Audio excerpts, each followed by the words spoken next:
ਦੁਨੀਆ ਦੇ ਹਰ ਕੋਨੇ ਤੋਂ ਕਿਸਾਨ ਅੰਦੋਲਨ ਦੇ ਹੱਕ ਵਿੱਚ ਆਵਾਜ਼ ਬੁਲੰਦ ਹੋ ਰਹੀ ਹੈ। ਕੈਨੇਡਾ ਵਿੱਚ ਵਸਦੇ ਕਿਸਾਨੀ ਮੂਲ ਦੇ ਵੱਡੇ ਭਾਈਚਾਰੇ ਨੇ ਵਿਰੋਧ ਦੀ ਆਵਾਜ਼ ਪ੍ਰਚੰਡ ਕੀਤੀ ਹੈ ਤਾਂ ਹਰ ਧਰਮ ਵਰਗ ਨਸਲ ਦੇ ਲੋਕਾਂ ਵੱਲੋਂ ਕਿਸਾਨਾਂ ਨੂੰ ਹਮਾਇਤ ਮਿਲ ਰਹੀ ਹੈ। ਕੈਨੇਡਾ ਦੇ ਵਿਨੀਪੈਗ ਵਿੱਚ ਰਹਿੰਦੀ ਪਰਨੀਤ ਸੋਨੀ ਲਈ ਉਸ ਦੀ ਜਨਮ ਭੂਮੀ ਭਾਰਤ ਵਿੱਚ ਸ਼ਾਂਤਮਈ ਰੋਸ ਜਤਾਉਂਦੇ ਕਿਸਾਨਾਂ ਤੇ ਅਥਰੂ ਗੈਸ ਤੇ ਵਾਟਰ ਕੈਨਨ ਦਾ ਇਸਤੇਮਾਲ ਦੁਖੀ ਕਰਨ ਵਾਲਾ ਹੈ। ਉਸ ਦਾ ਕਹਿਣਾ ਹੈ ਕਿ ਕਿਸਾਨਾਂ ਨੂੰ ਇਸ ਤਰ੍ਹਾਂ ਸੜਕਾਂ ਤੇ ਰੁਲਦੇ ਵੇਖ ਕੇ ਦਿਲ ਦੁਖੀ ਹੁੰਦਾ ਹੈ। ਪਿਛਲੇ ਹਫ਼ਤੇ ਭਾਰਤ ਸਰਕਾਰ ਨੇ ਨਵੀਂ ਦਿੱਲੀ ਵਿੱਚ ਪ੍ਰਦਰਸ਼ਨ ਕਰ ਰਹੇ ਹਜ਼ਾਰਾਂ ਕਿਸਾਨਾਂ ਉੱਤੇ ਸ਼ਿਕੰਜਾ ਕੱਸਿਆ। ਪੁਲਿਸ ਨਾਲ ਹਿੰਸਕ ਝੜਪਾਂ ਦੇ ਨਤੀਜੇ ਵਜੋਂ ਇੱਕ ਨੌਜਵਾਨ ਦੀ ਮੌਤ ਹੋ ਗਈ। ਸੈਂਕੜੇ ਪੁਲਿਸ ਵਾਲੇ ਅਤੇ ਪ੍ਰਦਰਸ਼ਨਕਾਰੀ ਕਿਸਾਨ ਜ਼ਖਮੀ ਹੋਏ। ਵਿਨੀਪੈਗ ਵਿੱਚ ਰਹਿੰਦੀ ਪਰਨੀਤ ਕੌਰ ਦਾ ਕਹਿਣਾ ਹੈ ਕਿ ਕੋਈ ਫਰਕ ਨਹੀਂ ਪੈਂਦਾ ਕਿ ਤੁਸੀਂ ਕਿਸ ਭਾਈਚਾਰੇ ਮਜ਼ਹਬ ਨਾਲ ਸੰਬੰਧਿਤ ਹੋ, ਤੁਸੀਂ ਮਨੁੱਖੀ ਅਧਿਕਾਰਾਂ ਦੀ ਉਲੰਘਣਾ ਕਰਕੇ ਵੇਖਦੇ ਹੋ ਤਾਂ ਇਸ ਨਾਲ ਸਪਸ਼ਟ ਤੌਰ ਤੇ ਤੁਹਾਡਾ ਮਨ ਦੁਖੀ ਹੁੰਦਾ ਹੈ। 2 ਤੋਂ ਵੱਧ ਮਹੀਨਿਆਂ ਤੋਂ ਕਿਸਾਨ ਨਵੀਂ ਦਿੱਲੀ ਅਤੇ ਆਸ-ਪਾਸ ਦੇ ਖੇਤਰਾਂ ਵਿੱਚ ਖੇਤੀਬਾੜੀ ਸੁਧਾਰਾਂ ਦਾ ਵਿਰੋਧ ਕਰ ਰਹੇ ਹਨ। ਉਹਨਾਂ ਦਾ ਕਹਿਣਾ ਹੈ ਕਿ ਪ੍ਰਧਾਨ ਮੰਤਰੀ ਨਰਿੰਦਰ ਮੋਦੀ ਦੁਆਰਾ ਬਣਾਏ ਕਾਨੂੰਨ ਜੋ ਕਿ ਸਲਾਹ ਮਸ਼ਵਰੇ ਨਾਲ ਨਹੀਂ ਆਏ, ਛੋਟੇ ਕਿਸਾਨਾਂ ਦਾ ਸਫਾਇਆ ਕਰਨ ਵਾਲੇ ਹਨ ਅਤੇ ਵੱਡੇ ਕਾਰਪੋਰੇਟ ਘਰਾਣਿਆਂ ਨੂੰ ਭਾਰਤ ਦੀ ਖੇਤੀਬਾੜੀ ਤੇ ਬਹੁਤ ਜ਼ਿਆਦਾ ਕੰਟਰੋਲ ਸੌਂਪਦੇ ਨਜ਼ਰ ਆਉਂਦੇ ਹਨ। ਪੁਲਿਸ ਅਤੇ ਪ੍ਰਦਰਸ਼ਨਕਾਰੀਆਂ ਦਰਮਿਆਨ ਤਾਜ਼ਾ ਝੜਪਾਂ ਦੌਰਾਨ ਭਾਰਤ ਸਰਕਾਰ ਨੇ ਰਾਜਧਾਨੀ ਦੇ ਕੁਝ ਹਿੱਸਿਆਂ 'ਚ ਇੰਟਰਨੈਟ ਨੂੰ ਬੰਦ ਕਰ ਦਿੱਤਾ ਅਤੇ ਰੋਸ ਮੁਜ਼ਾਹਰਾ ਰੋਕਣ ਲਈ ਵੱਡੀ ਗਿਣਤੀ 'ਚ ਫੋਰਸ ਲਗਾ ਦਿੱਤੀ। ਪਰਨੀਤ ਸੋਨੀ ਨੇ ਸੰਸਦ ਮੈਂਬਰ ਜਿਮ ਕਾਰ ਨੂੰ ਇੱਕ ਪੱਤਰ ਲਿਖ ਕੇ ਉਨ੍ਹਾਂ ਅਤੇ ਹੋਰਨਾਂ ਸੰਸਦ ਮੈਂਬਰਾਂ ਨੂੰ ਕਿਹਾ ਹੈ ਕਿ ਉਹ ਭਾਰਤ ਤੇ ਕਿਸਾਨਾਂ ਖਿਲਾਫ ਕੀਤੀ ਜਾ ਰਹੀ ਕਾਰਵਾਈ ਵਿਰੁੱਧ ਜਨਤਕ ਸਟੈਂਡ ਲੈਣ। ਸੋਨੀ ਨੇ ਕਿਹਾ ਕਿ ਉਹ ਮਨੁੱਖੀ ਅਧਿਕਾਰਾਂ ਦੀ ਉਲੰਘਣਾ ਬਾਰੇ ਚਿੰਤਤ ਹਨ ਅਤੇ ਚਾਹੁੰਦੇ ਹਨ ਕਿ ਸੰਸਦ ਮੈਂਬਰ ਭਾਰਤ ਦੇ ਕਿਸਾਨਾਂ ਨਾਲ ਏਕਤਾ ਦਾ ਪੱਖ ਲੈਣ।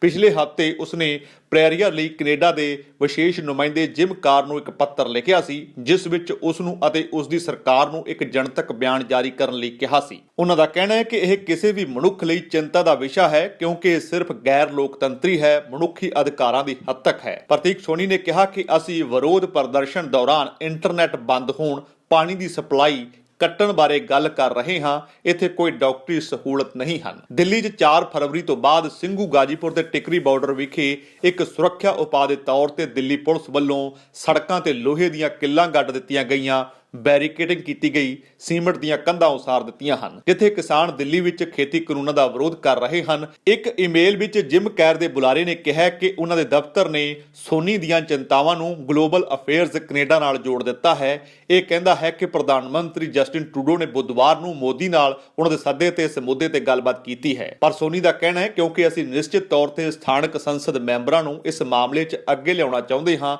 ਅਸਲ ਵਿੱਚ ਵੇਖਣਾ ਹੈ ਕਿ ਉਹ ਕੀ ਰੁਖ ਅਪਣਾਉਂਦੇ ਹਨ ਤਾਂ ਜੋ ਘੱਟੋ-ਘੱਟ ਪ੍ਰਵਾਸੀ ਆਬਾਦੀ ਜੋ ਮਨੀਟੋਬਾ ਵਿੱਚ ਭਾਰਤ ਤੋਂ ਹੈ ਸੁਰੱਖਿਅਤ ਮਹਿਸੂਸ ਕਰ ਸਕੇ ਤਾਂ ਜੋ ਇਸ ਗੱਲ ਦਾ ਧਿਆਨ ਰੱਖਿਆ ਜਾਵੇ ਭਾਰਤ ਵਿੱਚ ਸ਼ਾਂਤਮਈ ਰੋਸ ਜਤਾਉਂਦੇ ਕਿਸਾਨਾਂ ਦੇ ਹਿੱਤ ਸੁਰੱਖਿਅਤ ਹਨ ਜਾਂ ਨਹੀਂ। ਸਿੱਖ ਹੈਰੀਟੇਜ ਮੈਨੀਟੋਬਾ ਦੀ ਸਹਿ ਸੰਸਥਾਪਕ ਅਮਰੀਤ ਕੌਰ ਵੀ ਕੈਨੇਡਾ ਨੂੰ ਜਨਤਕ ਰੁਖ ਅਖਤਿਆਰ ਕਰਨ ਦੀ ਅਪੀਲ ਕਰ ਰਹੀ ਹੈ। ਅਮਰੀਤ ਕੌਰ ਨੇ ਕਿਹਾ ਕਿ ਕੈਨੇਡਾ ਕਿਸਾਨਾਂ ਦੇ ਮਨੁੱਖੀ ਅਧਿਕਾਰਾਂ ਅਤੇ ਉਹਨਾਂ ਦੇ ਅਧਿਕਾਰਾਂ ਦੀ ਸ਼ਾਂਤਪੂਰਵਕ ਵਿਰੋਧ ਕਰਨ ਦੇ ਹੱਕ 'ਚ ਆਵਾਜ਼ ਬੁਲੰਦ ਕਰਨ ਦੀ ਭੂਮਿਕਾ ਮੋਹਰੀ ਹੋ ਨਿਭਾ ਸਕਦਾ ਹੈ। ਸਿੱਖ ਹੈਰੀਟੇਜ ਮੈਨੀਟੋਬਾ ਦੀ ਕੋ-ਫਾਊਂਡਰ ਅਮਰੀਤ ਕੌਰ ਨੇ ਕਿਹਾ ਕਿ ਕੈਨੇਡਾ ਨੂੰ ਏਕਤਾ ਦਾ ਬਿਆਨ ਜਾਰੀ ਕਰਕੇ ਕਿਸਾਨਾਂ ਨਾਲ ਹੋ ਰਹੇ ਭਾਰਤ ਵਿੱਚ ਧੱਕੇ ਦੀ ਨਿੰਦਾ ਕਰਨੀ ਚਾਹੀਦੀ ਹੈ। ਅਮਰੀਤ ਕੌਰ ਨੇ ਕਿਹਾ ਕਿ ਇਹ ਸਿਰਫ ਅੰਤਰਰਾਸ਼ਟਰੀ ਏਕਤਾ ਦੀ ਗੱਲ ਨਹੀਂ ਬਲਕਿ ਕੈਨੇਡਾ ਨੂੰ ਵੀ ਅੰਤਰਰਾਸ਼ਟਰੀ ਜਵਾਬਦੇਹੀ ਦੇ ਅਹੁਦੇ ਦੀ ਅਗਵਾਈ ਕਰਨੀ ਚਾਹੀਦੀ ਹੈ। ਇਹ ਤੈਅ ਕਰਨਾ ਕਿ ਰੋਸ ਪ੍ਰਦਰਸ਼ਨ ਵਿੱਚ ਕੋਈ ਹੋਰ ਜਾਨ ਨਾ ਗਵਾਵੇ ਕੈਨੇਡਾ ਦੀ ਇੱਕ ਮਹੱਤਵਪੂਰਨ ਭੂਮਿਕਾ ਹੈ ਜਿੱਥੇ ਲੋਕ ਇਸ ਵਿੱਚ ਵਿਸ਼ਵਾਸ ਕਰਦੇ ਹਨ। ਇਸ ਲਈ ਸ਼ਾਂਤਮਈ ਪ੍ਰੋਟੈਸਟ ਦੇ ਢੰਗ ਨਾਲ ਵਿਰੋਧ ਪ੍ਰਦਰਸ਼ਨ ਕਰਨ ਦੀ ਆਜ਼ਾਦੀ ਦੀ ਰੱਖਿਆ ਕਰਨੀ ਚਾਹੀਦੀ ਹੈ। ਭਾਰਤ ਦੇ ਕਿਸਾਨਾਂ ਪ੍ਰਤੀ ਇਕਜੁੱਟਤਾ ਦਰਸਾਉਣ ਲਈ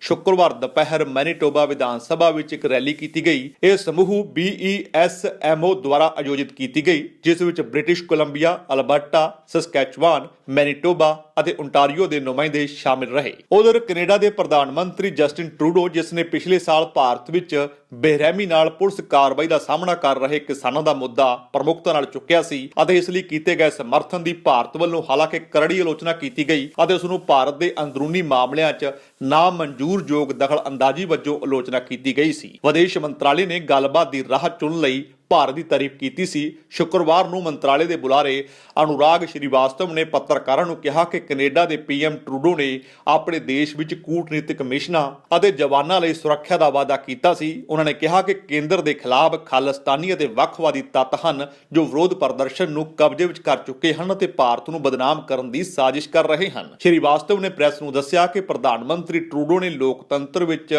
ਢੁਕਵੇਂ ਤਰੀਕੇ ਵਜੋਂ ਗੱਲਬਾਤ ਦੇ ਰਾਹ ਨੂੰ ਚੁਣਨ ਲਈ ਭਾਰਤ ਦੇ ਯਤਨਾਂ ਦੀ ਸ਼ਲਾਘਾ ਕੀਤੀ ਹੈ। ਉਸਨੇ ਕੈਨੇਡਾ ਵਿੱਚ ਭਾਰਤੀ ਮੁਲਾਜ਼ਮਾਂ ਅਤੇ ਸਫਾਰਤਖਾਨੇ ਨੂੰ ਸੁਰੱਖਿਆ ਪ੍ਰਦਾਨ ਕਰਨ ਵਿੱਚ ਆਪਣੀ ਸਰਕਾਰ ਦੀ ਜ਼ਿੰਮੇਵਾਰੀ ਨੂੰ ਵੀ ਸਵੀਕਾਰ ਕੀਤਾ ਹੈ। ਪ੍ਰਧਾਨ ਮੰਤਰੀ ਨਰਿੰਦਰ ਮੋਦੀ ਨੇ ਇਸ ਹਫ਼ਤੇ ਟੈਲੀਫੋਨ ਰਾਹੀਂ ਆਪਣੇ ਕੈਨੇਡੀਅਨ ਹਮਰੁਤਬਾ ਨਾਲ ਗੱਲਬਾਤ ਕੀਤੀ ਸੀ। ਕੋਰੋਨਾ ਵਾਇਰਸ ਟੀਕੇ ਦੀ ਸਪਲਾਈ ਨਾਲ ਖਾਸ ਤੌਰ ਤੇ ਐਸਟਰਾਜੈਨੇਕਾ ਅਤੇ ਆਕਸਫੋਰਡ ਯੂਨੀਵਰਸਿਟੀ ਦੇ ਕੋਵਿਸ਼ੀਲਡ ਜੋ ਪੁਣੇ ਸਥਿਤ ਸੀਰਮ ਇੰਸਟੀਚਿਊਟ ਦੁਆਰਾ ਤਿਆਰ ਕੀਤਾ ਗਿਆ ਹੈ ਸਮੇਤ ਕਈ ਵਿਸ਼ੇ ਇਸ ਦੌਰਾਨ ਵਿਚਾਰੇ ਗਏ। ਇਸ ਕਾਲ ਤੋਂ ਬਾਅਦ ਪੀਐਮ ਮੋਦੀ ਨੇ ਟਵੀਟ ਕੀਤਾ ਸੀ ਕਿ ਮੇਰੇ ਦੋਸਤ ਜਸਟਿਨ ਟਰੂਡੋ ਦਾ ਫੋਨ ਆਉਣ ਤੇ ਖੁਸ਼ੀ ਹੋਈ। ਉਹਨਾਂ ਨੇ ਭਰੋਸਾ ਦਿੱਤਾ ਸੀ ਕਿ ਭਾਰਤ ਕੈਨੇਡਾ ਵੱਲੋਂ ਮੰਗੀ ਗਈ CVID ਟੀਕਿਆਂ ਦੀ ਸਪਲਾਈ ਦੀ ਸਹੂਲਤ ਲਈ ਪੂਰੀ ਕੋਸ਼ਿਸ਼ ਕਰੇਗਾ। ਅਸਲ ਵਿੱਚ ਦਸੰਬਰ ਵਿੱਚ ਪੀਐਮ ਟਰੂਡੋ ਨੇ ਸ਼ਾਂਤਮਈ ਢੰਗ ਨਾਲ ਵਿਰੋਧ ਕਰਨ ਦੇ ਕਿਸਾਨਾਂ ਅਤੇ ਉਹਨਾਂ ਦੇ ਹੱਕ ਦੀ ਹਮਾਇਤ ਵਿੱਚ ਗੱਲ ਕੀਤੀ। ਉਸਨੇ 2 ਵਾਰ ਅਜਿਹਾ ਕੀਤਾ। ਇੱਕ ਵਾਰ ਜਦੋਂ ਕੇਂਦਰ ਨੇ ਕੈਨੇਡੀਅਨ ਹਾਈ ਕਮਿਸ਼ਨਰ ਨੂੰ ਸ਼ਿਕਾਇਤ ਕਰਨ ਲਈ ਬੁਲਾਇਆ। ਟਰੂਡੋ ਦਾ ਸਮਰਥਨ ਉਦੋਂ ਆਇਆ ਜਦੋਂ ਕਿਸਾਨਾਂ ਦੇ ਅਥਰੂ ਗੈਸਾਂ ਤੇ ਲਾਠੀਚਾਰਜ ਕੀਤੇ ਜਾਣ ਦੀਆਂ ਤਸਵੀਰਾਂ ਸੁਰਖੀਆਂ ਬਣੀਆਂ ਸਨ। ਕਦੀ ਵੀ ਕਿਸੇ ਵੀ ਸ਼ਾਂਤਮਈ ਵਿਰੋਧ ਪ੍ਰਦਰਸ਼ਨ ਦੇ ਹੱਕ ਵਿੱਚ ਕੈਨੇਡਾ ਕਾਇਮ ਰਹੇਗਾ, ਉਹਨਾਂ ਨੇ ਗੱਲ ਕੀਤੀ ਸੀ। ਹਾਲ ਹੀ ਵਿੱਚ OHCHR ਜਾਂ ਸੰਯੁਕਤ ਰਾਸ਼ਟਰ ਦੇ ਮਨੁੱਖੀ ਅਧਿਕਾਰਾਂ ਲਈ ਹਾਈ ਕਮਿਸ਼ਨ ਦੇ ਦਫ਼ਤਰ ਨੇ ਕੇਂਦਰ ਅਤੇ ਪ੍ਰਦਰਸ਼ਨਕਾਰੀਆਂ ਨੂੰ ਵੱਧ ਤੋਂ ਵੱਧ ਸੰਜਮ ਵਰਤਣ ਲਈ ਕਿਹਾ।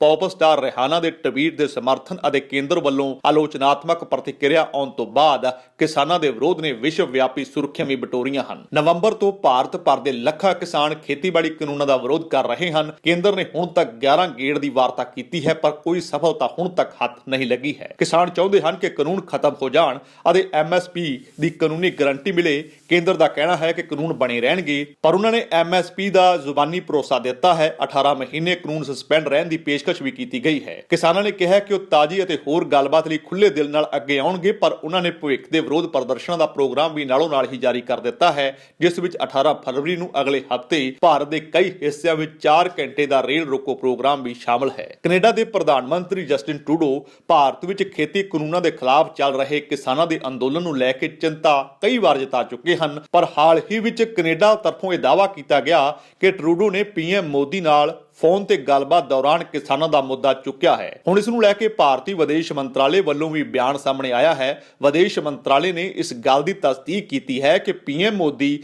ਅਤੇ ਕੈਨੇਡਾ ਦੇ PM ਦਰਮਿਆਨ ਕਿਸਾਨਾਂ ਨੂੰ ਲੈ ਕੇ ਬੁੱਧਵਾਰ ਯਾਨੀ 11 ਫਰਵਰੀ ਨੂੰ ਗੱਲਬਾਤ ਹੋਈ ਸੀ। ਵਿਦੇਸ਼ ਮੰਤਰਾਲੇ ਵੱਲੋਂ ਇਹ ਬਿਆਨ ਜਾਰੀ ਹੋਇਆ ਹੈ। ਉਸ ਦੇ ਮੁਤਾਬਕ ਜਸਟਿਨ ਟਰੂਡੋ ਦਾ ਰੁਖ ਹੁਣ ਕਿਸਾਨ ਅੰਦੋਲਨ ਨੂੰ ਲੈ ਕੇ ਨਰਮ ਹੋ ਚੁੱਕਾ ਹੈ।